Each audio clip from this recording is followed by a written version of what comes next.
सा वाणी सुनो। Hello to all the lovely and beautiful people out there. मैं हूँ आपकी अपनी शुगरबू। तो आज हम देखने वाले हैं 2023 की action movie John Wick. Movie की स्टार्टिंग में हम जॉन विक को देखते हैं जो कि लड़ने की तैयारी कर रहा था।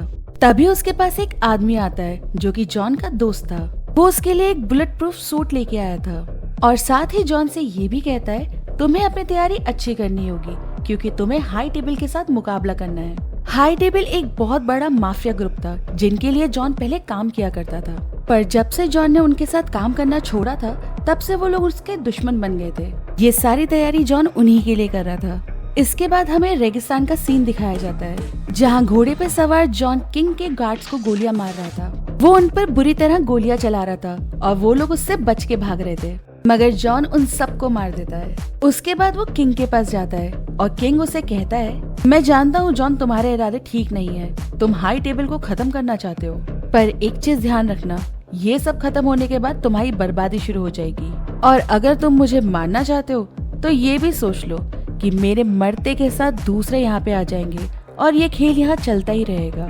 जॉन उसे कहता है मैंने तो सिर्फ अपनी आजादी मांगी थी।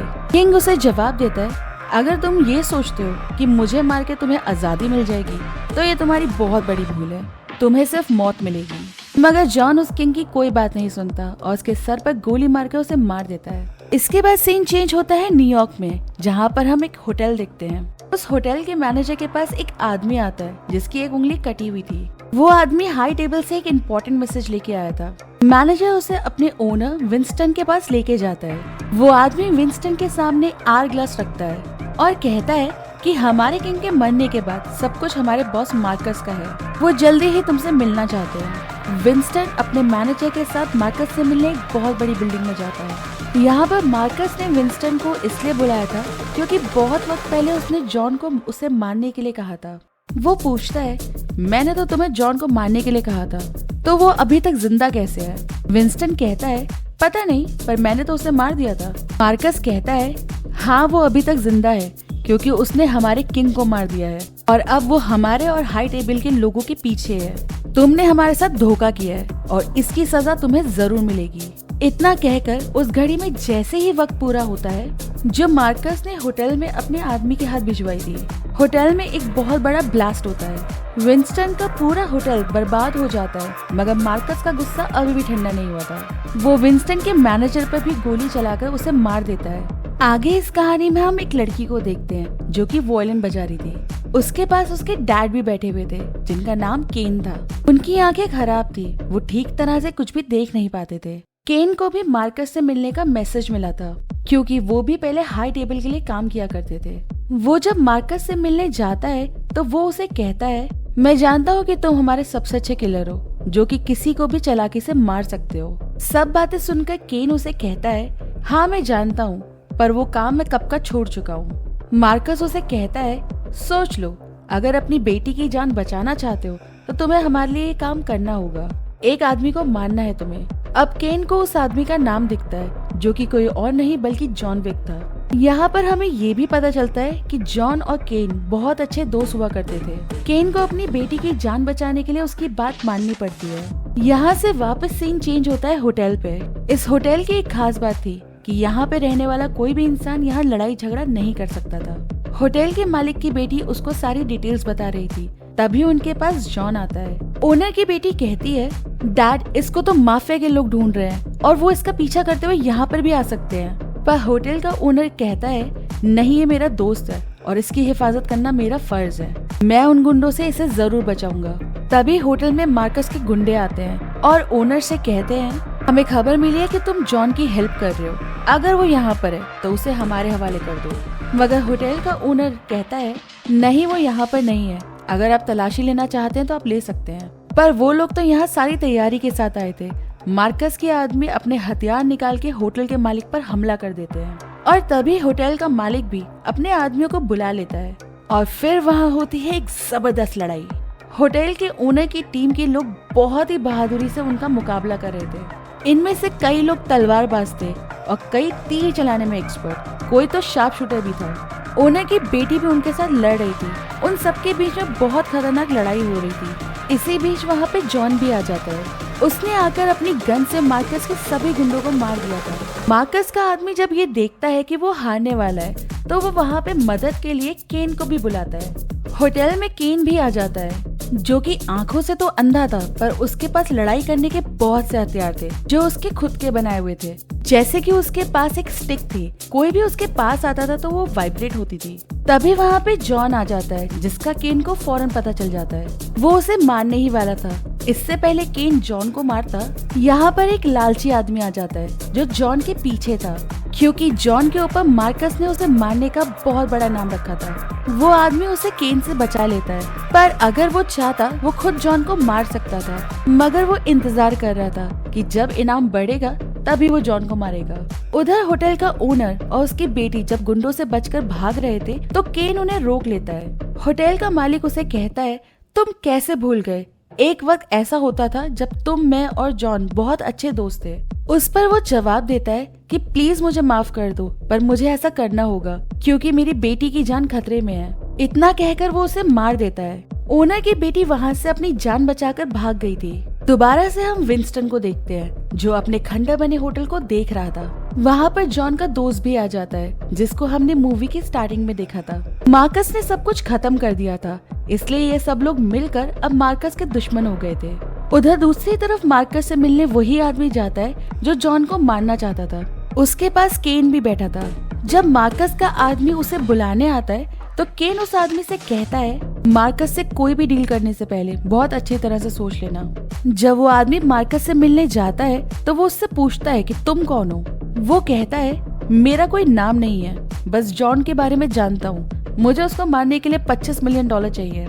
मार्कस को उसके जवाब पर गुस्सा आ गया था, इसलिए वो उस आदमी के हाथ में चाकू मार देता है और उसे कहता है, अगर तुमने इस चाकू में से हाथ निकाल लिया तो हमारी डील पक्की।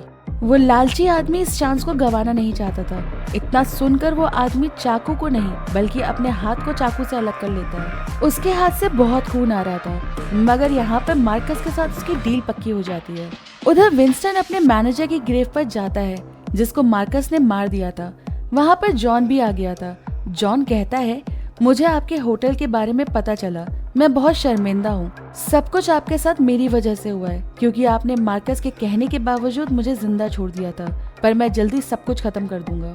विंस्टन कहता है, उस मार्कस के पास बहुत बड़ी टीम है, मैं चाहता हूँ तुम उसे मुकाबले के लिए कहो। मुझे यकीन है वो तुमसे मुकाबला जरूर करेगा। विंस्टन उसे यूनिवर्स मुकाबले के बारे में बताता है और कहता है, इसका मतलब 2 गैंग्स के हेड आमने सामने होंगे। मगर जॉन तो अपना गैंग बहुत पहले छोड़ चुका था, मगर अब जॉन को मार्कस का मुकाबला तो करना ही था, इसलिए वो वापस अपनी गैंग लीडर के पास जाता है, जहाँ पर वो जॉन के गले में रस्सी डालकर उससे लटका देती है, क्योंकि वो जॉन से बहुत ज्यादा गुस्सा थी। वो इस बात को जानती थी कि हाई टेबल के गुंडे जॉन के पीछे हैं और वो किसी भी वक्त यहाँ पे भी आ सकते हैं, जिससे उसके गैंग को भी खतरा है। जॉन गैंग लीडर को बताता है कि मैंने मार्कस को मुकाबले के लिए कहा है, मगर उससे पहले मुझे अपने गैंग को वापस से ज्वाइन करना होगा।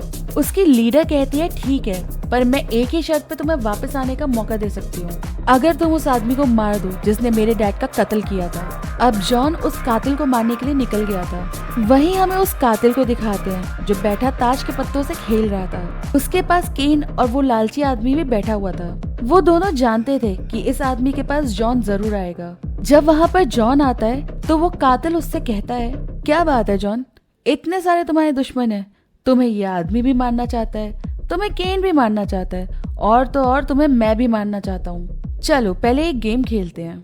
अब ये सभी लोग वहाँ पे ताश खेलना शुरू करते हैं, जिसमें वो कातिल जीत जाता है। जॉन उस आदमी का गला ताश के काट से काट देता है। जब वो आदमी जॉन से अपनी जान बचा के भाग रहा होता है तो जॉन भी उसके पीछे था। बार में डांस करते हुए लोगों के बीच से जाते हुए जॉन उस आदमी के सभी गुंडों को मार देता है। जब बारी आती है उस आदमी की तो वो भी जॉन से कुछ कम नहीं था। वो भी जॉन को बहुत मारता है, पर आखिर में जॉन उसे सीढ़ियों से धक्का दे देता है, जिससे उसकी डेथ हो जाती है। अपनी गैंग लीडर को सबूत देने के लिए वो उसके सोने के दांत अपने पास रख लेता है। ये सब देखने के बाद गैंग लीडर उसे अपने गैंग में शामिल कर लेती है। उनकी रस्म थी टैटू बनवाने की, वो जॉन के ऊपर वो टैटू बनवा देती है। उधर दूसरी तरफ विंस्टन अब मार्कस के पास जाके उसे कहता है, जॉन तुम्हें मुकाबले के लिए चैलेंज कर रहा है। ये सुन के वो कहता है, इसके लिए तो गैंग की जरूरत होती है, मैं जानता हूँ जॉन के पास कोई गैंग नहीं है। विंस्टन कहता है, ऐसा नहीं है, उसने अपना गैंग वापस से ज्वाइन कर लिया है। मार्कस कहता है ठीक है, जॉन अगर मुझसे मुकाबला करना चाहता है तो मैं उससे जरूर मुकाबला करूंगा, पर मेरी तरफ से मेरा कोई और आदमी होगा। और वो दिन आ जाता है जिस दिन उनके मुकाबले का फैसला होना था। जॉन और मार्कस को एक टेबल पे बिठाया जाता है जहाँ पर उनके सामने ताश के पत्ते थे। यहाँ पर इन्होंने मुकाबले की शर्तों के बारे में फैसला करना था। जिसके पास बड़ा नंबर आएगा उसका अपर एंड होगा। इस खेल में 3 शर्तें थी, लड़ने की जगह, हथियार और एक आदमी। इन्हें अगले दिन ही मुकाबले को शुरू करना था। इस गेम का सबसे बड़ा रूल था, अगर कोई टाइम पर नहीं पहुंचा तो उस आदमी को उसी जगह जाके मार दिया जाएगा जहां वो मौजूद हो। इन सब के बाद जॉन एक चर्च में केन से मिलता है। वो दोनों अपनी बातें एक दूसरे को बताते हैं और केन को अपनी बेटी को बचाना था। दोनों ही मजबूर थे, इसलिए दोनों ये फैसला करते हैं कि दोनों ही अपना काम पूरा करेंगे। उसी तरफ मार्कस का आदमी उसे कहता है जॉन से मुकाबला करके अच्छा नहीं किया, क्योंकि मैं जानता हूँ वो तुम्हें किसी भी कीमत पे जीतने नहीं देगा। मार्कस सारी बातें सुनकर कहता है ऐसा तो तभी होगा ना जब वो मुकाबले के लिए आएगा, अगर वो मुकाबले के लिए आ ही ना पाए तो। इतना कहकर वो अपने आदमी से कहता है इस खबर को हर तरफ फैला दो कि जो भी जॉन को मारेगा उसे बहुत बड़ा इनाम दिया जाएगा। उधर जॉन के पास उसका दोस्त आता है जो उसके मुकाबले के लिए एक गन और बुलेट प्रूफ सूट लेके आता है। अब क्योंकि हर जगह ये खबर फैल गई थी कि जॉन को जो भी मारेगा उसे बड़ा इनाम मिलेगा, तो शहर का हर छोटे से छोटा गुंडा भी जॉन के पीछे था। जॉन का सबसे बचना बहुत मुश्किल हो रहा था, पर वो अपनी जान बचाता गाड़ी में बैठकर सब पे गोलियां चला रहा था और वो वहाँ बहुत सारे गुंडों को मार देता है। ये सब कुछ दूर खड़ा लालची आदमी और केन भी देख रहा था। जॉन अपनी जान बचाते हुए एक बिल्डिंग में छुप जाता है, मगर वहाँ भी मार्कस के आदमी आ जाते हैं जो उस पर लगातार हमले कर रहे थे। अब यहाँ पर वो लालची आदमी जॉन को मारने ही वाला था, तभी उस आदमी के डॉग को जब मार्कस का आदमी मारने की कोशिश करता है तो जॉन वहाँ पे आके उस डॉग को बचा लेता है। ये देख के वो आदमी अब जॉन को नहीं मारता है। इन सब से निकलकर जॉन अब आगे बढ़ता है। अब सुबह होने ही वाली थी। जॉन को 200 सीढ़ियां चढ़ के पहाड़ी तक पहुंचना था जहां पर उसका मुकाबला होने वाला था, लेकिन यहाँ पर फिर से गुंडे आ जाते हैं जो जॉन को मार रहे थे, लेकिन इतना थकने के बाद भी वो उनसे मुकाबला करता है। इधर केन और वो लालची आदमी भी आके उसकी मदद करते हैं। ये तीनों मिलकर उन सबका मुकाबला कर रहे थे। इस सब के बाद भी जॉन अपने मुकाबले के लिए टाइम पे पहुंच जाता है। इस मुकाबले में केन मार्कस की तरफ से लड़ने वाला था। इन्हें सबसे पहले गन दी जाती है और साथ ही ये भी बताया जाता है कि पहली गोली इन्हें 30 फीट की दूरी से चलानी है, दूसरी 20 फीट से और आखिरी 10 फीट से। दोनों एक दूसरे से हाथ मिलाते हैं और मुकाबले के लिए तैयार हो जाते हैं। जैसे ही इन्हें कहा जाता है फायर, ये दोनों एक दूसरे पे गोलियां चला देते हैं, जो गोलियां जाके दोनों के कंधों पे लगती हैं और दूसरी बार 20 फीट से वो गोली चलाने पर केन की कमर पे लगती है और दोबारा से जॉन के कंधे पर। आखिरी गोली केन ने जॉन के पेट में मार दी थी, यानी कि मार्कस ने ये मुकाबला जीत लिया था। तभी वो सामने आता है और कहता है जॉन को आखिरी गोली मैं मारूंगा। तभी विंस्टन कहता है शायद तुम गलत सोच रहे हो। केन ने अपनी गोली चला ली है पर जॉन ने नहीं, उसकी गन में अभी भी गोली है। और तभी जॉन मार्कस के सर पे गोली मार देता है जिससे उसकी डेथ हो जाती है और आखिर में मुकाबला जॉन जीत जाता है। वादे के मुताबिक जॉन को उसकी जिंदगी दे दी जाती है और हाई टेबल ये भी वादा करता है कि विंस्टन का होटल वो दोबारा अपने पैसों से बनाएगा और अब उनकी तरफ से दोबारा जॉन को कोई परेशान नहीं करेगा। इसी के साथ मुकाबला यहाँ पे खत्म हो जाता है। सीढ़ियों से नीचे उतरते हुए जॉन नीचे गिर जाता है क्योंकि वो बहुत ज्यादा जख्मी था। और मूवी के एंड में जॉन की ग्रेव उसकी वाइफ के साथ दिखाई जाती है जिस पर लिखा था जॉन विक लविंग हस्बैंड। वहाँ पर विंस्टन और जॉन का दोस्त उसकी ग्रेव पे थे। इस मूवी में हमें जॉन को मरते हुए नहीं दिखाया गया। कोई नहीं जानता था कि वो जिंदा है या वो मर गया, या फिर विंस्टन ने उसकी सच्चाई छुपाने के लिए उसकी नकली ग्रेव बनवा दी। और इसी सवाल के साथ ये मूवी यहाँ पे खत्म हो जाती है। गाइस, अगर आपको एक्सप्लेनेशन अच्छा लग रहा है तो प्लीज सब्सक्राइब करके मेरी मेहनत को रिवॉर्ड करें।